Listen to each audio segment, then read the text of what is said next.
What up, everybody? Welcome to Trailer Park, the movie review show that focuses on the trailers of the movies. I am your host, Richard Barlow, and we are in December, finally, the holiday month. Even though probably a lot of you started celebrating the holidays in November, there's a lot of things going on then, but it's officially December, so I feel okay to talk about it. But even though it is the holidays, we still have a horror movie to talk about because Dr. Sleep is out right now, and it's just too big to ignore. So that will be our movie review later on in the episode. Of course, there is some exciting news coming out of Hollywood that we're going to break down. And to start off our trailer review, we're going to be talking about Jungle Cruise. So let's stop wasting time. Let's just get right to it, and let's talk about Jungle Cruise. Legend has it there is a tree in the Amazon that possesses unparalleled healing powers. And the arrowhead is the key to unlocking it. So the trailer for Jungle Cruise, I think, is pretty good. What it's showing us, the movie that it's presenting, is kind of like a mix between Pirates of the Caribbean and Indiana Jones, and I don't think that's a bad thing at all. I think those two movies go together really well, so I think this could be a really enjoyable movie and a really great adventure. What I am seeing in this movie, or in this trailer, I should say it could go either way, though.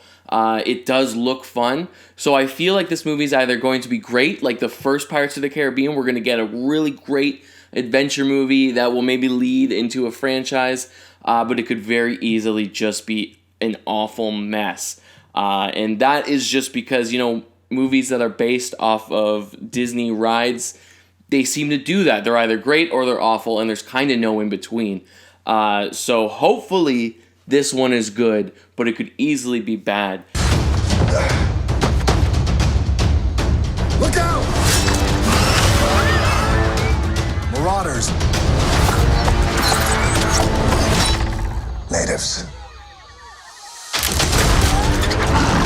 I mean, it has the cast, so I think that in itself is a very strong point. It has Dwayne "The Rock" Johnson, who honestly, personally, I think is a little overrated. I still like him. I think he's a very enjoyable actor. He's got great charisma. He's good at what he does.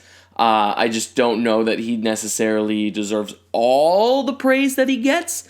But I don't think he's bad. I think he's slightly overrated. But in a movie like this, I think he's very well cast. This kind of adventure movie, just like him in Jumanji, it works. So this kind of movie is great for him. So there's him with all his great charisma, and then there's Emily Blunt, who I love, and she's never let me down. I think she's a fantastic actress. So them together, I think hopefully the chemistry is there, because I think with those two actors, this could be something really special. We're headed upriver to Lagrimas de Cristal. We must secure our travel. Come on. Hello? Not a good time. My brother and I are looking for passage upriver. Please go away. I have a lot of money.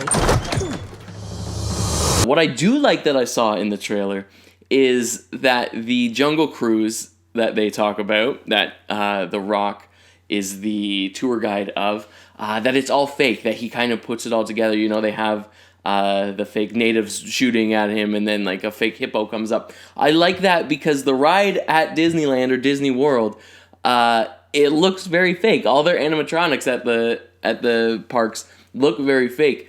So I like that they kind of included that into the movie, because it's a little nod to be like, yeah, these rides are a little dated, but it's popular and we love them, so they're not going anywhere. But maybe it is fake, and this is why, because it just kind of, rather than them adding to the story and making the ride seem real, they're just kind of saying like, yeah, it's fake, it's fake, but here's a bit of a story around it. So I really like what they're doing with that.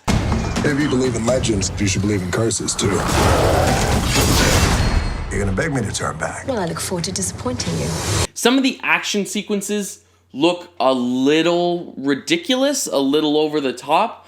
And again, like I said, for the overall movie, it could go either way. Stuff like that really worked in Pirates of the Caribbean. They had these way outlandish action set pieces, but it worked. It just, the world that they put us in for those movies, it made those action scenes work. We have the Jack and Will fighting on the trailer thing in the first one when it's like they're like balancing. And then we have in the second one, there's the wheel that's rolling and they're like running on top of it while they're fighting. All these things are crazy, ridiculous, but we believe it just because this is the world that we've been brought into, and the movie just does something that makes us believe it. A good suspension of disbelief in the Pirates movies. So hopefully they do that in this so that we can just enjoy these crazy things and it doesn't seem outlandish and it doesn't take us out of the movies to be like, that's really unrealistic. But it could go either way. I don't know what the secret is to make us be okay with it. But hopefully they hit the nail on the head with it. 10,000 to bring you there alive. Dead, it's 15,000. Why should I pay more dead? Dead, I'd have to carry you. Dead's a lot harder, lady. I think it's a good time for this movie because I think Disney has been looking for that new Pirates of the Caribbean, which this one is really leading up to be. So I think it's a great time for this because I know they're also talking about rebooting Pirates of the Caribbean, and I think it's way too early for that. As much as I say I'm good with reboots, we do need some time. You know, it hasn't been that long since the last Pirates, so we don't need to start over again with a new cast and a new story. Let's just leave Pirates for a while, and hopefully this movie can work, and this, if they're looking for that new adventure franchise, this can be it. Hopefully they don't go ridiculous and make like 5 movies when they don't need to, or, you know, if they're gonna make those 5 movies, let's have it be stories worth telling sort of thing.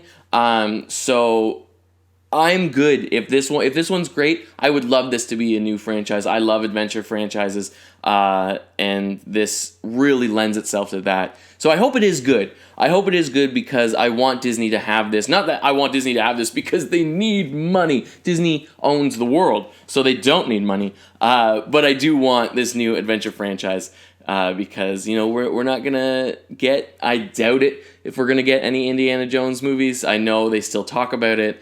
But I mean, Harrison Ford is not a spring chicken anymore, so I don't think we'll have that. Pirates of the Caribbean is just kind of up in the air, but I don't think we're gonna get any of those movies for a while. And you know, like, we have superhero movies, but adventure movies are something different, and it's just a whole different enjoyable atmosphere that is set in them. So I am looking forward to this, and I'm really rooting for it because I want it to be great, because I want a good adventure franchise to start. I cannot swim. You booked a river cruise and you can't swim? The price just went up.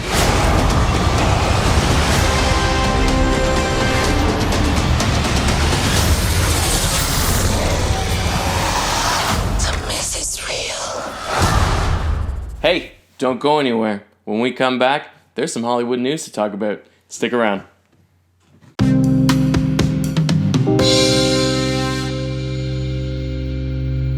Who held a monopoly on movie trailers for almost 4 decades? Is it A, the National Screen Service, B, the National Association of Theater Owners, or C, the National Film Association of America?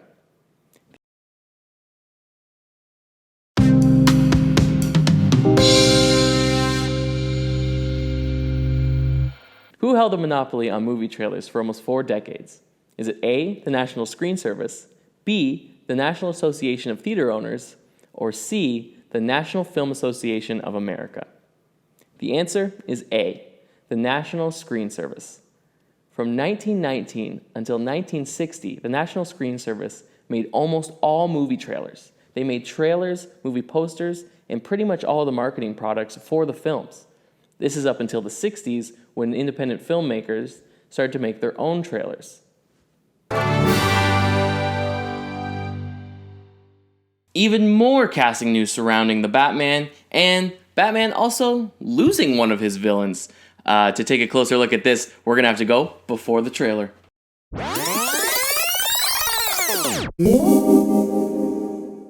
Colin Farrell has been cast as Oswald Cobblepot, otherwise known as the Penguin, in the upcoming The Batman movie. And I am very into this. I love Colin Farrell. I want to see more of him. I think he plays a great villain. I think we were robbed of him as a villain in the Fantastic Beasts movies. I easily think I am of the opinion that we could have replaced Johnny Depp with him, and it could have made perfect sense, and it would have been no problem, but they wanted to keep going with Johnny Depp, so we have that. But here we have him as a villain, and I'm very excited. I know when I first talked about the rumors that maybe Jonah Hill might be playing him, I said that I really wouldn't want a Penguin, but I'm fine with it. I am fine with Penguin. My problem is, right now we have Catwoman, Riddler, and Penguin cast, and those are the main villains, or in Catwoman's case, kind of anti-hero, don't know what role she'll be playing in this, but those were the main ones in Gotham, the TV show. So we did get a lot of that. I know this is separate, and I know a lot of people seeing this movie probably didn't watch Gotham, and that's fine, but I feel like these characters have been getting a lot of attention when maybe there's some other characters that we could be looking at. So it's just that I wanted other ones, but I am fine with all these, and I really like the casting of all of them.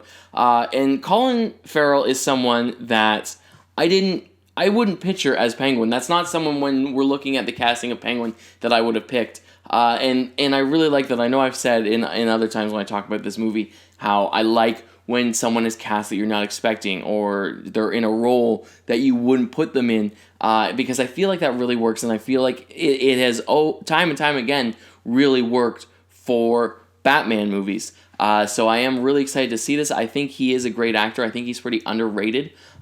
So I don't know the extent of how large his role in this will be, if it's just a small role that maybe sets him up to be the villain in the future, or if he is the villain in this. I don't know yet, but either way, I'm excited. I think he's going to do a great job, and I really look forward to seeing it. Staying with the Batman movie, Andy Serkis has been cast as Alfred Pennyworth. Many of you know that Alfred is Bruce Wayne's butler and kind of father figure and the best man ever. And so I am into this casting choice. It's weird, but I think this kind of seems to be the theme of this movie, is casting people that you wouldn't really expect. And as I said just in the last segment, the last news, I'm into that. This one is weird, but I am still into it, just maybe not as into it. I think he is a phenomenal actor, so I have no doubt that he will perform the role well. He's just not what I picture for Alfred, which I know is going against everything else, because I'm saying anything I'm not picturing, I like that casting, but Alfred is such a great man and a gentle soul that the casting almost always has to be perfect for it. But I don't I'm not doubting Andy Serkis.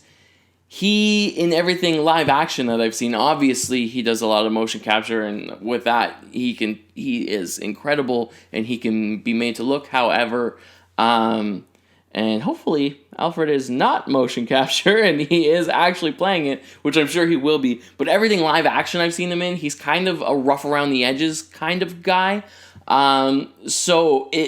Which Alfred does have the past to lend to a rough around the edges guy, but he's also very cleaned up father figure to Bruce, and a very heartwarming person in a lot of scenes in the past. So it's hard for me to picture Andy Serkis, but he is a great actor, and he's a great character actor. So I know I'm not picturing it, but he also has a way to kind of transform himself and just to completely embody a role. So I do have faith, and as much as I'm maybe not as excited as the rest of the cast with this one, I do still think he's going to probably knock it out of the park. So I'm still on board and excited to see it. Jared Leto has said he thinks he's done with the Joker role. And that's fine, because the rest of us are done with him playing the Joker as well. It has been publicized saying that he felt hurt and alienated when the Joaquin Phoenix Joker came out, that was the standalone Joker movie and not one with him. As many of you know, Jared Leto played the Joker in the Suicide Squad, and it didn't work. And at first, I commended him. He did something different. It didn't work. But I never blamed him. I thought, hey, he went for it. He tried something. It just didn't go. But now, I'm hearing things, he's saying, he's kind of pouting about the Joaquin Phoenix one. There are reports, I don't know how accurate they are, but that he tried to get the Joaquin Phoenix movie shut down because he was just hurt about it. And he's just kind of being a baby about this. So I'm fine with him leaving. Just, like, give it a rest, dude. It didn't work. Just go out. It's too late for you to go out with your head held high. You've pouted. You've been a baby. So just leave. None of us are going to miss you. You didn't do a great job as Joker. Get over it. You have so many other roles that work that the fact that this didn't, I don't know why he's getting so upset about it. And it's just, I almost don't like it. I wouldn't call myself a Jared Leto fan before, but I liked him and I respected him as an actor. Whereas now I kind of dislike him because of all this, just because he's being so childish about it. So yeah, just leave the project. No one's gonna care. And he has Morbius coming up. He's been cast. This is maybe another movie news before the trailer, so we go. Jared Leto has been cast as Morbius in the Spider-Verse, the universe that has been made with the first movie Venom, Sony's Spider-Verse that has to do with all villains and characters within the Spider-Man franchise. So I don't think he needs to worry about missing out on Joker because he has this now. So I just want him to put his focus on that, do that the best he can, and maybe that will be the franchise that works for him. I think just him pouting about Joker, really, I don't like it. It's not in good form. But yeah, so hopefully Morbius works out.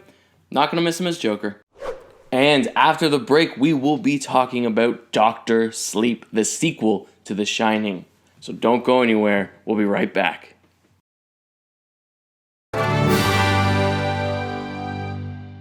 Okay, so now let's talk about Dr. Sleep.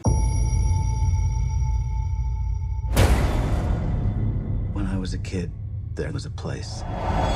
This is a sequel to The Shining, and it is a novel as well. This isn't written by some third party, by the studio who just wanted a follow-up to the film. It is actually part of the Shining universe and part of the story overall, so it really is supposed to be there. And I gotta say that this movie is so well done. Everything in it, there's many parts that the director, he kind of has his own style and his own voice, and that comes through, and it's very much a movie all in its own. But it also, when it needs to, pays perfect homage to Stanley Kubrick and his movie. And I think it just works perfectly.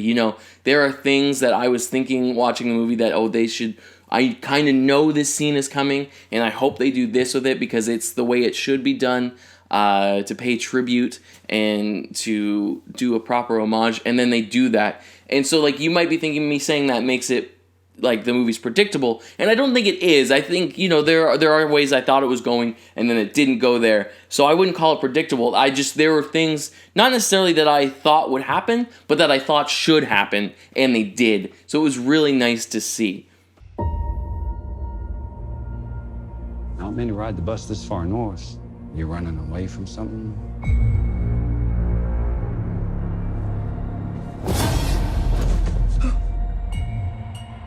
I'm running away from myself, I guess. I like to, this movie is kind of its own thing. Yes, it is a sequel, but it stands on its own. I don't think you necessarily need to see The Shining. There are things that you might not get or you might not know the importance of if you haven't seen The Shining. But I think this movie could totally stand on its own, and you could go see it and be totally fine with that. This isn't like your typical sequel. This is just another story that happens to Danny, the little boy from The Shining. So it is kind of like, this is what growing up with his shining power and with everything that happened to him as a kid, this is kind of where it is now. And it kind of expands the world that The Shining takes place in, which I think is really nice. It's really good. The Shining is a great movie on its own. Personally, it's not one of my favorites. I think I just saw it too late, so I already had heard everything about it, so it just nothing necessarily excited me. But I can recognize that it is a great movie, and it obviously is a classic. And this movie just expands on the world rather than being a direct follow-up sequel, which I think is really, really nice. Hi. You can hear me. You're magic.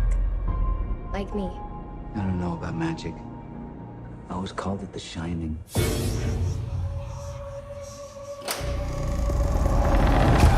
The world is a hungry place. I think this, when I talked about a couple weeks ago with Zombieland 2, how, and also with El Camino, how when a sequel comes that is years later, how they kind of didn't do it the right way. This movie is the right way. This is, it takes place that many years. You know, it's been, I think, about 40 years since The Shining came out, and this takes place 40 years later, and it makes sense. This is another story that's worth telling. It's not like we're going back to this just because it was popular, so we feel that there should be a sequel. This doesn't feel like that at all. This is this many years later, and this is where this character is now, and this is just another thing that he has to go through that's worth talking about. And so I really feel like this doesn't suffer from a delayed sequel or anything like that. I think this is one of the ones where the time in between the original and the sequel actually add to it and actually make it impactful, because the years have passed in real life. So it really works. A dangerous place.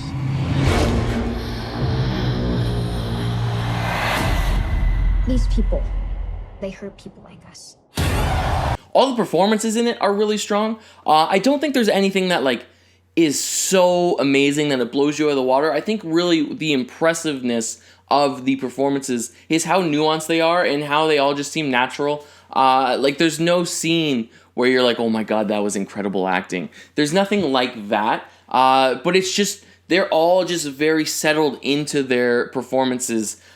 So it just feels natural, which is good acting. It's not like nobody in this movie did I feel like they're acting. Like at no point was I ever pulled out to be like, ooh, they didn't quite nail that. Or like I said, there's nothing that really blows me away. But I think that is exactly what good acting is it's just, it all just seemed natural. Everyone was good and they were all kind of on the same level, and just everyone, it was just an overall good, it's not an ensemble piece, but I just mean like all the cast, they were all on the same level and it just worked. So it was very impressive acting wise and performance wise. These empty devils, they'll eat what shines.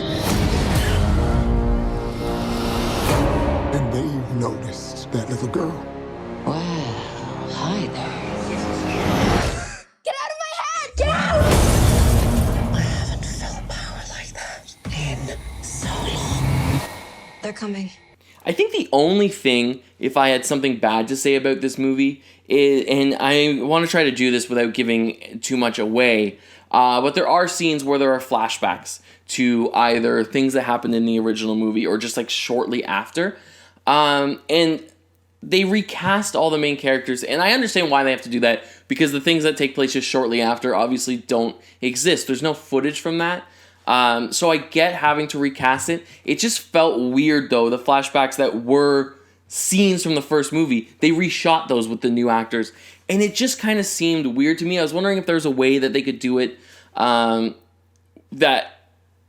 they could have not recast, you know, if they possibly could have cut out those extra scenes so that going back they could have just left the scenes from the original Shining in there with the original actors. Maybe it's something where they couldn't get the rights. I don't know.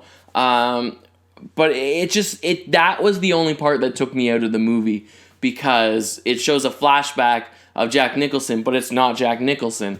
So that just kind of felt weird. I think, you know, when I talked in the last episode about times when it's okay to digitally recreate an actor, maybe this was it.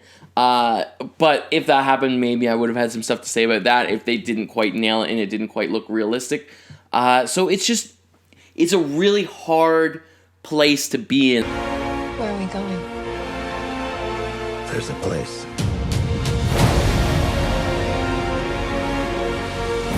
You sure you want to do this? I'm ready. So yes, I would suggest going to see this. It is a great movie. So if you enjoyed The Shining, definitely check it out. And like I said, even if you haven't seen The Shining, but this looks like a movie that you might be into, it is, I guess you would consider it horror, but it doesn't really feel like a horror movie. If you don't like horror movies, this doesn't really feel like that. It more feels like a drama. So check out the trailer, and if it looks like something that you think you might like to see, go see it. It is really good. This trailer doesn't lie to us. The trailer looked good. The movie is good. So I would suggest checking this one out in theaters. Yes, you run, dear. And then I will find you, and you will scream for years. Come and play with us forever and ever.